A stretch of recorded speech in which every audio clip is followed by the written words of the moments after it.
అన్నదమ్ములే కలిసి ఉండని ఈ కలికాలంలో టీమ్ తారక్ అని ఒక సోషల్ మీడియా ద్వారా మీరు చేస్తున్న సేవ అమోఘం. తారక్ మంత్రంలాగా ప్రతి ఊర్లో మీ సేవాభావం చాలా కనిపించింది, చూశాను నేను.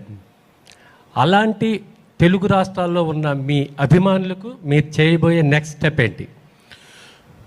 నేను అభిమానులు చేసేదానికంటే అభిమానులు నాకు చేయడం చాలా ఎక్కువ అవుతుందండి. ఇందాక మీరు మెన్షన్ చేసినటువంటి ఇది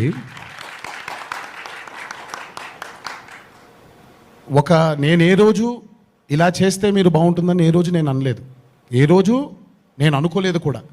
ఇలా చేస్తే బాగుంటుంది అని వాళ్ళు అనుకోవడంతో జరిగేటువంటి ఒక మహోన్నతమైన కార్యక్రమాలు ఇవన్నీ. ఇలాంటి సేవా కార్యక్రమాల్లో అభిమానులు ఇంకా పాల్గొని, ఇప్పుడు ఈ కాసేపు ఇక్కడ ఎన్టీఆర్ అభిమాని లేదా ఇంకో అభిమాని కాదండి, మనుషులుగా మీరు సేవ చేస్తే నాకు ఆనందంగా ఉంటుంది. అభిమానుల్ని నేను వాళ్ళకి చేయబోయేది